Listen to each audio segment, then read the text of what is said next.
Brought to you by KR Mangalam University.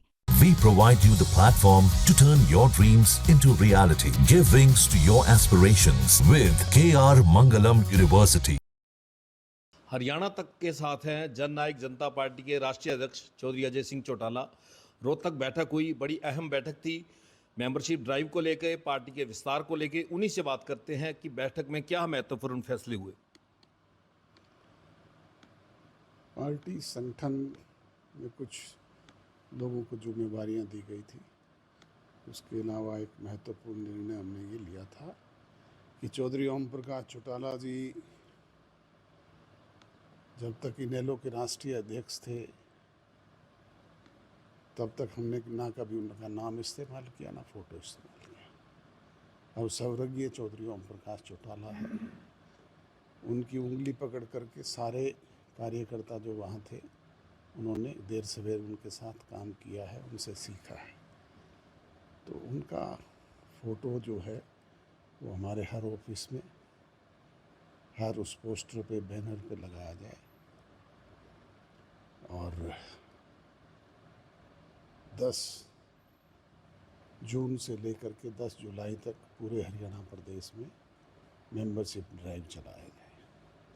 क्या लक्ष्य रखे, कितने मेंबर बनाने? हमने कोई टारगेट फिक्स नहीं किया। मैंने यही कहा पदाधिकारी स्वयं जाएं और जो चौधरी देवीलाल की नीतियों में आस्था रखने वाले लोग हैं, जो पार्टी के प्रति निष्ठा रखते हैं, उनको पार्टी अपनी मेंबरशिप से जोड़ने का काम करे। जो रूठ कर चले गए थे या कि और पार्टियों में चले गए थे, उनको वापसी लाने का प्रयास हो रहा है? बिल्कुल, सबको मैंने तो खुले मन से आमंत्रण दिया है। बहुत सारे ऐसे लोग इनेलो में भी थे जो पहले कहते थे कि चौधरी ओम प्रकाश चौटाला जी बैठे हैं जी, हमें उनकी आंख की शर्म है। अब मैं उन सबसे गुजारिश करूंगा कि वो आए, हमारे संगठन के साथ जुड़ें, उसे मजबूत बनाएं। जब रोहतक में आप अपना भाषण दे रहे थे, पीछे बैनर पे आपने देखा कि बड़ी महान आत्माओं की, जो देवीलाल जी की, अंबेडकर साहब की, सर छोटू राम की, सबकी फ़ोटो लगी है, चौटाला साहब की नहीं है। तो आपने भावुकता में एक संदेश दिया सबको। बिल्कुल, मैंने कहा कि अब स्वर्गीय चौधरी ओम प्रकाश चौटाला जी हैं, मेरे पिता हैं। हमने सब ने उनके साथ राजनीति सीखी है, उनकी उंगली पकड़ करके सीखे हैं, तो उनका उतना ही सम्मान किया जाए जितना हमारे बाकी नेताओं का।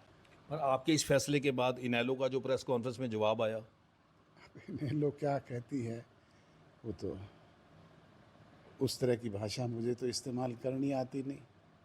कभी मैंने अब अंदर इस्तेमाल शब्द किए नहीं, ना मैंने कभी सीखा है। पर उसमें जैसा उन्होंने कहा कि मेरे पैर में जूत आता है, तो मैंने ये ज़रूर कहा था कि किसी के 8 उंगल का आता है, किसी के 10 का आता है, मेरे सबसे बड़ा साइज आता है 13 उंगल का। तो आज वो ये कह रहे हैं कि हम कानूनी मशवरा ले रहे हैं कि वो चौटाला साहब की फ़ोटो लगा सकते हैं या नहीं लगा सकते। कल को हमें महात्मा गांधी की फ़ोटो लगाने से कोई रोक सकता है, कोई अंबेडकर साहब की फ़ोटो लगाने से रोक सकता है, कोई चौधरी देवीलाल की फ़ोटो लगाने से रोक सकता है। चौधरी ओम प्रकाश चौटाला जी अजय सिंह चौटाला जी से 2 साल पहले मेरे पिताश्री थे, और जब तक हमने उसका बाकायदा सारी चीज़ का अध्ययन करके ही किया है। कानूनन उनको कोई और राय लेनी है तो ले ले वकीलों से। उन्होंने प्रेस कॉन्फ्रेंस में कहा कि चौटाला साहब अपने होते हुए ये बात कह के गए ये गद्दार थे, जबकि आप बार बार ये दावा करते हैं हमें निकाला गया। मैं तो चौटाला साहब के साथ जेल में था। अब मुझे किस बात से निकाला गया मुझे नहीं पता, कैसे मैंने गद्दारी की, क्या पार्टी के प्रति मैंने कभी गद्दारी की। मैं तो पार्टी का उनके होते हुए मुख्य महासचिव था जी, जो जिम्मेवारी उन्होंने सभी में दी थी। हाँ, मैं तो जब एक यमुनानगर की मीटिंग में था तब मुझे संदेशा किसी ने दिया कि आपको पार्टी से निष्कासित कर दिया गया। मैंने जेल में जाकर चौधरी ओम प्रकाश चौटाला जी से पूछा भी था कि मुझे किस बात से निकाला गया। मुझे पार्टी का मुख्य महासचिव होने के नाते कोई नोटिस देते, कोई अनुशासनहीनता मैंने की है, तो उन्होंने कहा कि मैंने तो नहीं निकाला। तो फिर उनके साइन उसके बाद भी उनके साइन 2 दिन बाद में करवा के लेके गए हैं। ये तो रिकॉर्ड की चीज़ है। चौटाला साहब वहाँ से सिग्नेचर करते तो वहाँ पे जेल अध्यक्ष जो होता रिकॉर्ड में है चढ़ता है। उसके रिकॉर्ड में चढ़ता है। 2 दिन बाद में सिग्नेचर करवा के लेके गए। इस समय जो हरियाणा पंजाब के बीच ज्वलंत मुद्दा है, 21 मई आने वाली है, बीबीएमबी 21 मई को अपने पानी का बंटवारा करती है, तो आप मान साहब को कोई मशवरा देना चाहेंगे? पिछले दिनों जिस तरह से गुंडागर्दी बीबीएमपी पे हुई और उसके बाद हाई कोर्ट के फैसले को भी नहीं माना। समय समय पे पंजाब सरकार इस तरह की गुंडागर्दी करती रही है। SYL के इशू पे भी किया, सुप्रीम कोर्ट के आदेश को उन्होंने नहीं माना, उस नहर को तोड़ने का काम किया।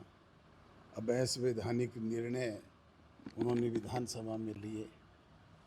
अब वो पानी के मसले पे रोज़ाना इस तरह की गैर जरूरी बयानबाजी करते हैं। अब ये फैसला तो केंद्र की सरकार को करना है।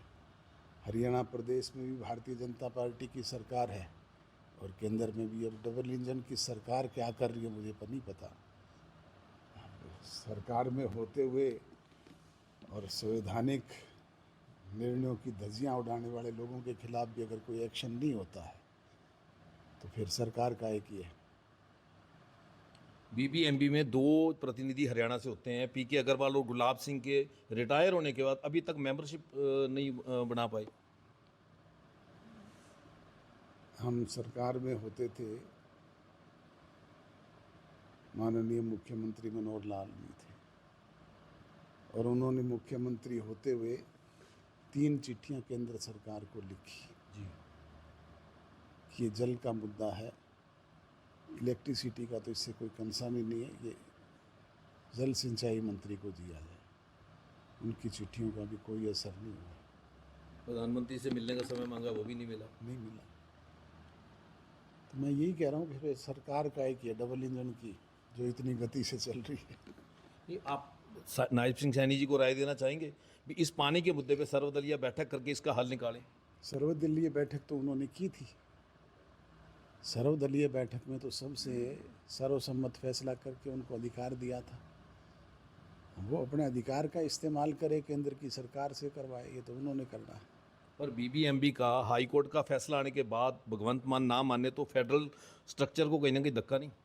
मैं यही कह रहा हूँ भी असंवैधानिक निर्णय वो कर रहे हैं, विधानसभा में रोज़ाना इस तरह के फैसले ले रहे हैं। वहाँ गए हुए बीबीएमबी के अधिकारी को बंधक बना लेते हैं। भारी मात्रा में पुलिस भी आई। तो ये थे चौधरी अजय सिंह चौटाला, जिन्होंने कहा कि रोहतक बैठक में अहम फैसले लिए गए हैं। 10 जून से 10 जुलाई तक मेंबरशिप ड्राइव चलेगी। वहीं पार्टी को और विस्तार दिया जाएगा। जो रूठे लोग उनसे अलग हो गए थे उन सबको मनाकर वापस पार्टी में लाया जाएगा और पार्टी का विस्तार करके 2029 जो उन्होंने टारगेट रखा है, 2029 में उन्होंने दावा किया कि हम सरकार बनाएंगे। हरियाणा तक के लिए सिरसा से बलजीत सिंह।